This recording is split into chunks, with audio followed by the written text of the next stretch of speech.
നമ്മുടെ കേരളത്തിലും ഒരു ചെറിയ ഊട്ടി ഉണ്ട് കേട്ടോ. മലപ്പുറത്താണ് ഈ മിനി ഊട്ടി ഉള്ളത് കേട്ടോ. വലിയ എക്സ്പെക്ടേഷനോടെ ഒന്നും അല്ല അങ്ങോട്ട് പോയത്, പക്ഷെ പോയപ്പോ കുറച്ച് കാണാനൊക്കെ ഉണ്ട്. ആദ്യം തന്നെ പോയത് ഇങ്ങോട്ടാണ് കേട്ടോ. ചെന്നപ്പോ തന്നെ കുറെ കിളികളും ഒട്ടകപ്പക്ഷിയൊക്കെ ഉണ്ട്. ഇതാണ് ഇഗ്വാന. അങ്ങനെ നമ്മുടെ നാട്ടിലുള്ളതൊന്നും അല്ല, പുറത്ത് അന്യനാട്ടിൽ നിന്ന് വന്ന ആളാണ്. ഇതാണ് ജാവക്കുരുവി. വലിയ ആളാണ്, മറ്റേ ചെറുതൊന്നുമല്ല, ജാവയാണ് ജാവ. നല്ല രസമാണ് ഇങ്ങനെ കിളികളെയൊക്കെ നോക്കിയിട്ട് അതിലൂടെ ഇങ്ങനെ നടക്കാൻ. അടുത്തത് ആഫ്രിക്കൻ ലവ് ബേർഡ്സ്.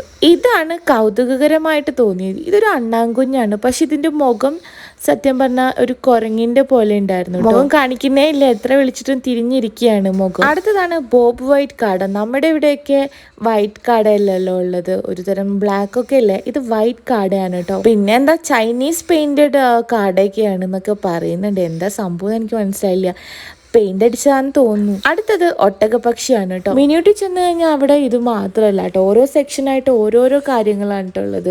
അക്വേറിയം, ഇതുപോലെ തന്നെ ഈ ചെറിയ പക്ഷികളെയൊക്കെ കാണിക്കുന്ന പോലത്തെ ഒരു ചെറിയൊരു മൃഗശാല, പിന്നെ ഒരു ആട്ടിൻകുട്ടികൾ, പിന്നെ മുയലും കുഞ്ഞുങ്ങളൊക്കെയാണ്. ഇതൊന്നും ഇന്ത്യയിലുള്ളതല്ല കേട്ടോ, എവിടെ നിന്നൊക്കെ ഇറക്കുമതി ചെയ്തതാണ്. പിന്നെ അത് ആ കിടക്കുന്ന ചെറിയ സാധനം കണ്ടത് അത് ഒരുപാട് യൂട്യൂബ് വീഡിയോസിലൊക്കെ കണ്ടിട്ടില്ലേ, അതന്നെയാണത്. പിന്നെ നമ്മുടെ അറബികളുടെ സ്വന്തം ഒട്ടകം, പിന്നെ 2 കുതിരകൾ ഉണ്ടായിരുന്നു. പിന്നെ അടുത്തതായിട്ടൊരു കൗതുകകരമായിട്ടുള്ളൊരു കാഴ്ച എന്താണെന്ന് വെച്ച് കഴിഞ്ഞാൽ ഇതാണ്. ഇത് ലോകത്തിലെ ഏറ്റവും ചെറിയ പക്ഷികളാണ് അത്രേ. ദക്ഷിം പപ്പയും പിന്നെ ഊഞ്ഞാലാടി കളിക്കാണ്ടോ. ദക്ഷി മൃഗങ്ങളെയൊക്കെ കണ്ടിട്ട് അതിങ്ങനെ നോക്കി തന്നെ ഇരിക്കുക, നല്ല ഇഷ്ടമാണ് അവന് കാണാൻ. അപ്പോൾ കൊച്ചു കുട്ടികൾക്കൊക്കെ ഉണ്ടെങ്കിൽ അവർക്കൊക്കെ ഇവിടെ പോയാൽ നല്ലതായിരിക്കും.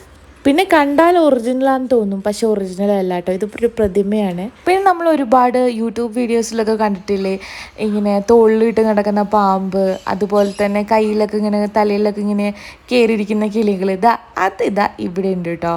പിന്നെ ഇതാ പലതരം മീനുകൾ. അതിലൂടെ നടക്കുമ്പോൾ തന്നെ നമ്മുടെ കാലിൻ്റെ ഇടയിലൂടെ ഒക്കെ ഇങ്ങനത്തെ ഓരോ സാധനങ്ങൾ കൂടി പോകും കേട്ടോ. അപ്പോൾ കൗതുകം ലേശം കൂടുതലായതുകൊണ്ട് ഞാനും ഇങ്ങനെ പഞ്ചവർണ്ണ തത്തേനൊക്കെ തലയിലും കയ്യിലൊക്കെ വെച്ച് നോക്കി കേട്ടോ. നമ്മളിങ്ങനെ തീറ്റ വെച്ചിട്ട് കയ്യിലിങ്ങനെ വിളിച്ചാൽ മതി, എല്ലാം പാറി പറന്ന് വരും. പിന്നെ പാമ്പിനെ പിടിക്കാൻ മാത്രം ധൈര്യമൊന്നും എനിക്കില്ല. അടുത്തത് പോയത് ഗ്ലാസ് ബ്രിഡ്ജിലോട്ടാണ് കേട്ടോ. ഇന്ത്യയിലെ തന്നെ ഏറ്റവും വലിയ ഗ്ലാസ് ബ്രിഡ്ജ് ഇവിടെ മിനിയൂട്ടിയിലാണെന്നൊക്കെയാണ് പറയപ്പെടുന്നത്. പക്ഷെ കാണുമ്പോൾ നമുക്ക് അത്ര വലിയ സംഭവമായിട്ടൊന്നും തോന്നില്ല, ബട്ട് കയറി കഴിഞ്ഞാൽ ഇറ്റ്സ് ബ്യൂട്ടിഫുൾ. നമ്മുടെ വീഡിയോ എടുക്കാനൊക്കെ അവിടെ ആൾക്കാർ ഉണ്ട് കേട്ടോ. നമ്മളതിന് എക്സ്ട്രാ 20 റുപ്പീസ് എന്തൊക്കെ കൊടുത്താൽ മതി. നല്ല അടിപൊളി വീഡിയോസും ഫോട്ടോസും ഒക്കെ അവർ എടുത്തു തരും. ബ്യൂട്ടിഫുൾ പ്ലേസ് ആണ്, പോയിട്ടില്ലെങ്കിൽ തീർച്ചയായിട്ടും പോകേണ്ട സ്ഥലം.